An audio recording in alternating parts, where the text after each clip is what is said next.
Y'all, today is a fateful day. You guessed it. We are getting into the last couple of sleeves that I bought during my third-party haul while I was abroad. And for those of you who need a little bit of a recap, like maybe you haven't been staying tuned to the channel, that's okay, I gotcha.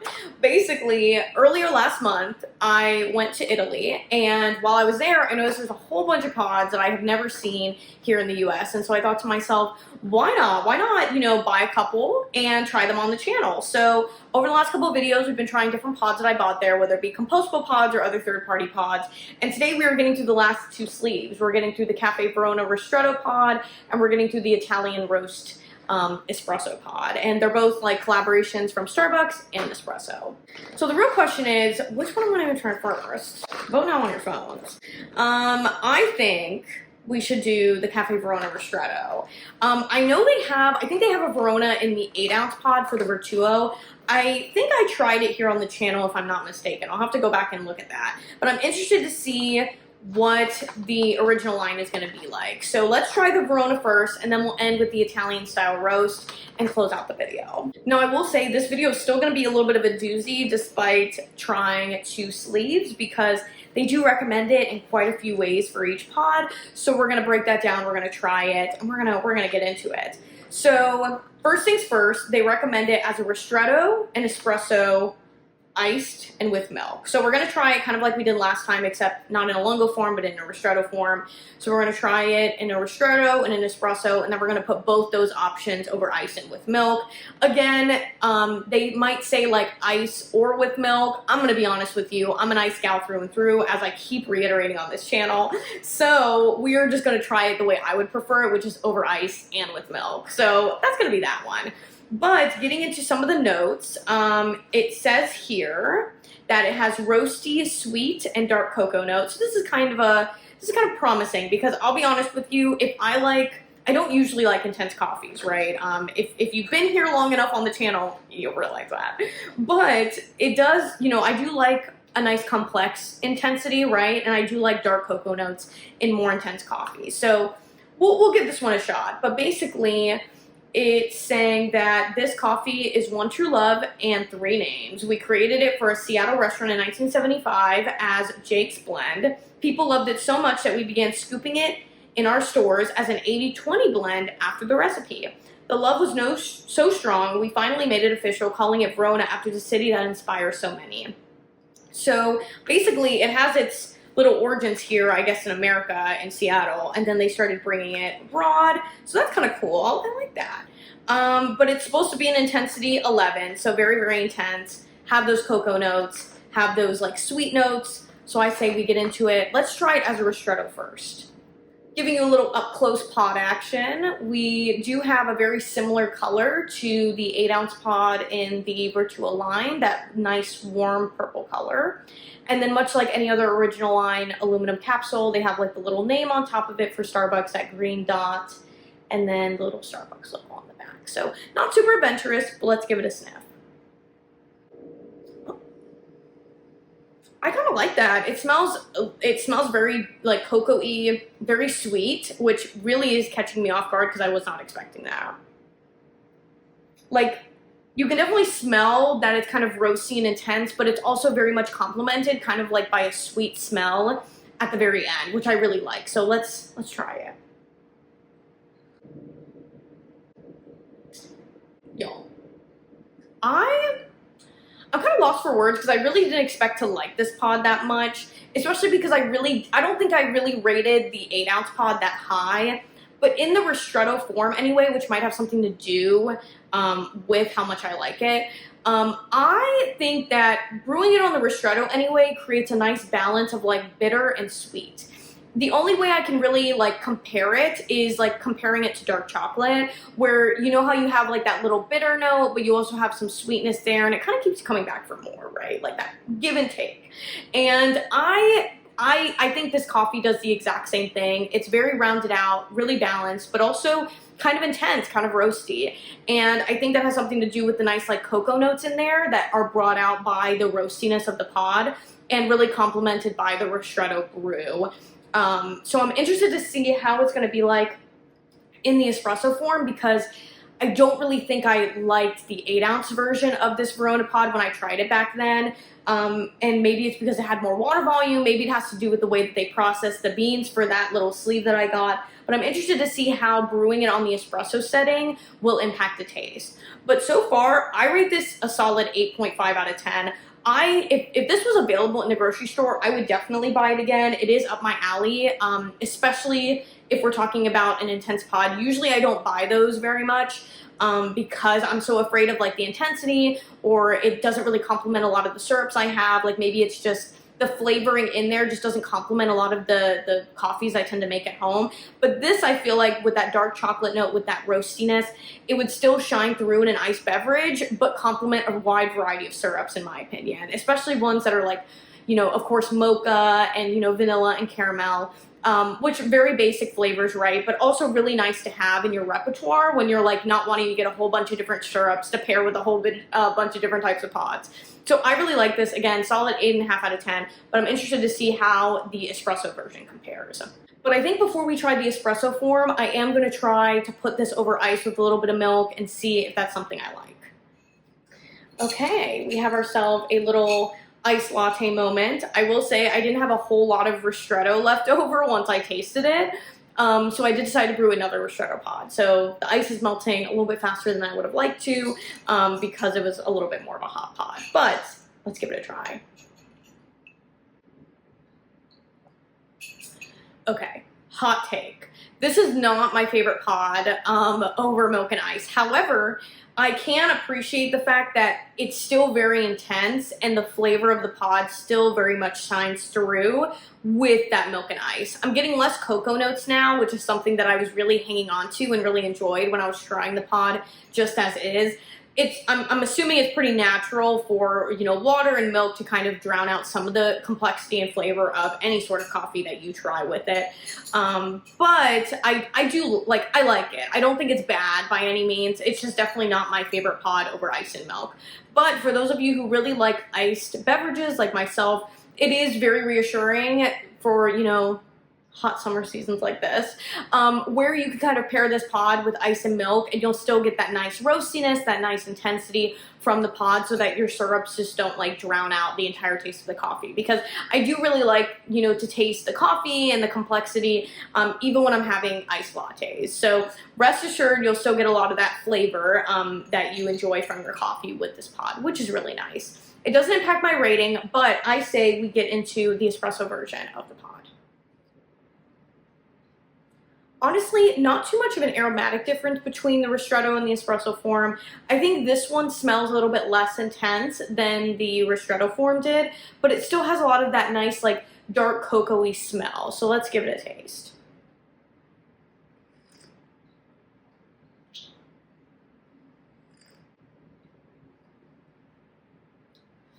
Yeah. So it's still intense and roasty, but I don't know if it's just me, like I can literally taste that the cocoa notes and everything have been like heavily watered down because of this coffee volume. Like again, maybe it's just me. You can still kind of taste it, but it's very watered down in comparison to the Ristretto form.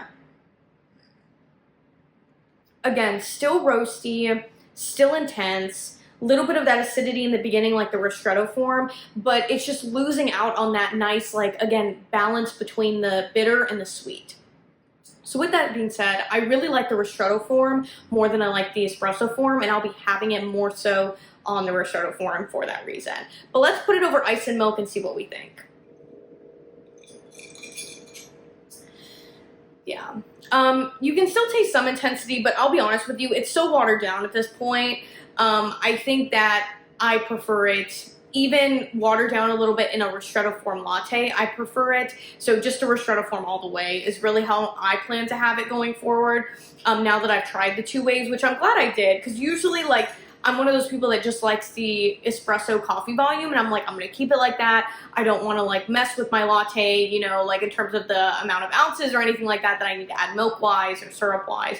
But I think I should start adventuring a little bit on the daily basis with different Ristretto forms and stuff like that, because sometimes I feel like I'm really missing out, especially when I try pods like this. So I love doing these videos with you guys because it allows me to like go outside of my typical routine, because on the daily I tend to just brew it on Ristrettos, because you know how I have my lattes is I'll have a couple shots of espresso, a certain amount of syrup, and a certain amount of milk, because I know that's how I enjoy my lattes. And so out of fear of having a bad coffee day, I don't venture it too far outside of that on a daily basis. So I really do like doing these videos so that I can break my little slump here. But yeah, so definitely prefer it in the Ristretto form, and we'll be having it that way.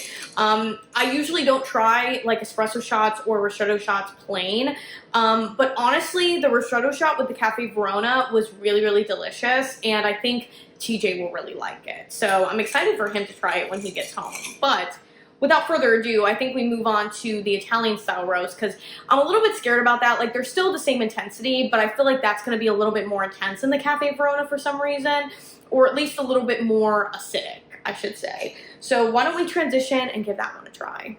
Okay, doing our little due diligence here, let's go through the profiles of the pod and how they recommend having it. It looks like there's supposed to be like roasty and sweet notes in this pod. It's supposed to be Starbucks' quintessential dark roast, apparently. It's crafted to bring out the sweetness and intensity. So maybe it will be kind of like the Verona pod. Maybe I was like a little bit scared of this for no reason. But it says it showcases the precision and skill of our roasters who created a coffee that's slightly darker than our espresso roast, but without a smoky edge. A great cup of coffee. It has a depth of flavor that holds its own with cream and sugar. So awesome. I think if I had to, honestly, based on the description, this would be my ideal dark roast, because again, I like to have my coffee with cream and sugar. I know, however you prefer to have it, you know, go for it. But that's how I prefer to have it on the daily. And so it is really cool to know that they kind of crafted this espresso for that reason. So yeah, I think that this will be very promising, and I say we give it a try. I have to admit, this is a really nice plummy brown color. I don't know if the camera and the lighting is picking that up, but it is like kind of like a dark purple mixed with brown, maybe a little bit of red too. It's just a nice like warm, almost like espresso purple brown. I don't really know. We're just naming off colors at this point, but it is a nice deep rich color, which I enjoy. Again, very typical. It has the green dot on top, the name, and the Starbucks logo on the back. So let's give the espresso shot a smell. So aside from like a smidge of roastiness, this pod is not giving aromatic whatsoever. So let's give it a try.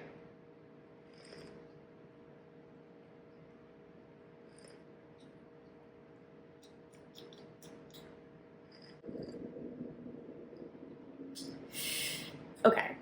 So the only way I can describe this pod effectively is kind of by saying that it's a weaker version of the one that we just tried, the Caffe Verona pod.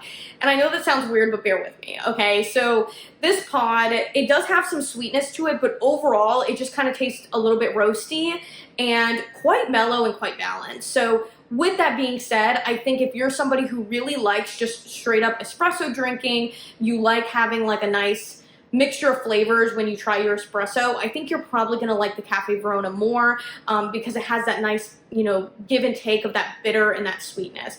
Whereas this one is kind of like, again, it's well balanced. It doesn't have a whole lot of acidity, not a whole lot of bitterness, very mellow, but also a little bit of roastiness to make it intense, so that, and that comes from the dark roastiness of the pod. So do I think that for somebody who doesn't traditionally like dark roast like myself, I think this is one that people who really don't like dark roast can keep in their repertoire to kind of pair in iced beverages, to pair with a bunch of different syrups without the worry of needing to mask the complex flavors of the pod. Like maybe we were talking about the Sumatra last time, and how with those tobacco-y kind of flavors, with that herbal flavor, it might be a little bit hard to complement, pair, or even like mask that flavor if you're not a fan of it with certain syrups. I think this one would be easily paired with a whole variety of syrups in your repertoire. Like, not that you need a whole variety of syrups, but if you have the basic syrups in your home and you're just trying to make a simple latte in the morning, I think that if you're a dark roasted person, or even if you're not, you could get behind this pod. And I think that's why they made this pod specifically, or even have this type of coffee as an option in their stores. I think it's supposed to be something that appeals to the masses without people going one way or the other. With that being said, I like it, but I also like to be objective and think about maybe how other people would rate the pod too. So I think generally this will be a 7 out of 10. Do I think this is going to be everybody's favorite pod? Absolutely not. But I do think that a lot of people can get behind it because it's a little bit mellow. It can be paired with a lot of other things, and it still has that little bit of pack of punch so that you can shine through with a bunch of syrups, cream, and in your iced beverages. So that's my take on the pod. But yeah, we're going to try the espresso version over ice and milk and see how we like it. Okay, let's give this mini latte a try.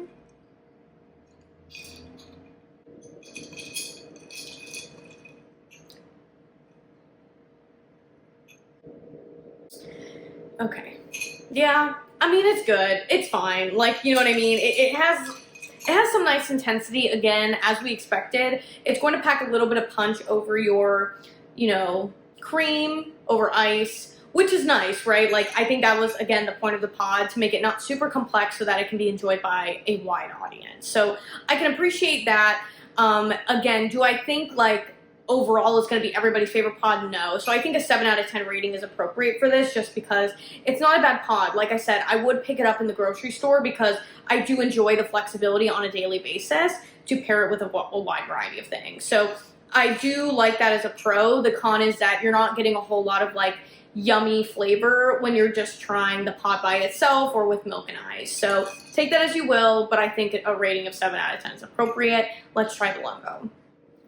Okay, of course, a little bit more coffee volume. Let's give it a sniff. Again, not getting a whole lot of aromatics from this pod, just a lot of roastiness, maybe a little bit of sweetness like with the espresso pod, but let's give it a try.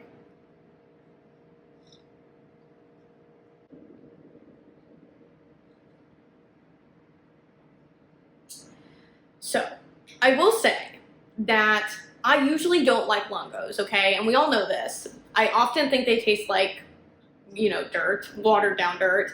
But these pods over the last couple of weeks that we've been trying have really break my preconceived notion of that, because I do think with this pod, they did a really good job on keeping the intensity and keeping a little bit, well, the roastiness that comes with the intensity, but even a little bit of that sweetness with the espresso form that we just tried. So truthfully, they're not very far off. Like in Lungo format, I would rate this a 7 out of 10 too, because it still holds that intensity very nicely when comparing it to other Lungos I've tried, right? So that's its own kind of separate scale in my opinion. But I don't hate it. I think it very much gives the same effect that I was mentioning before in terms of, like, it appeals to the masses. Not too bitter at all. Nice and roasty so that you can still taste that coffee when you're trying it in different recipes, but not too acidic either. It falls very much in the middle despite its intensity. Little bit sweet, but again, that like intensity, that dark roastedness, that earthiness, it definitely masks a lot of that sweetness in both the espresso form and the Lungo form. Do I prefer a specific way to have it between the two so far? Not really. I obviously, just on the daily, like I mentioned before, enjoy brewing regular espresso. I'm not really a Lungo person on the daily. I could see myself having a Lungo out of this. Like, even in this, you can still see it's pretty dark. Like, I don't know how the camera's picking up with the lighting. Like, you can still see it's a little light, but often I feel like Lungos are just so light. They're so watered down. I definitely do get a watered down effect with this, but again, I think these boxes are pretty good at suggesting good recommendations on how to brew the pod and how to have it. So I'm not upset with this whatsoever. Do I still think the rating is appropriate? Absolutely. Would I still have it in espresso form mostly? Absolutely. So yeah, I'm interested to see how this holds up with milk and ice, so let's try it like that. Yeah, I mean, it could be because, again, it's watered down with the ice and everything like that, so I'll try to adjust for that in, like, my review of this right now and take that in consideration. But overall, this is probably my least favorite way right now of the Lungo, the espresso, and the latte that we tried to have this pod. I think that it's just a little bit too watered down. There's not a whole lot of intensity, and even with that little bit intensity in there, it's not enough for me to keep coming back to the pod. Like, even when we were trying the Guatemala one in the last video, there was something about it with the like lemony and citrusy and brightness mixed with the milk, even without like the sugar in it. It kept wanting me to come back to the pod with that nice counterbalance of flavor. Again, I tend to like kind of abrasive things, maybe like, you know, abrasive taste and everything like that. I love to try different foods, etc. So I think just the flavor of this pod is underwhelming for me, and it's not a bad pod. Like, I'm sure I could pair it with like some like heavier cream. Like, this is fat-free milk, and so with that mixed with the ice and the fact that it was a little bit hot, like, it's just kind of tasting like a watery little mess right now. Usually when I have lungos, I try to brew 2 lungos at a time. I let them both cool, or use my hyper chiller so that they cool down, put it over ice, and add a little bit of cream with whatever like little bit of syrup that I want to add to it to kind of complement the flavor. So with all that, it's usually not that watered down by the time I get to it.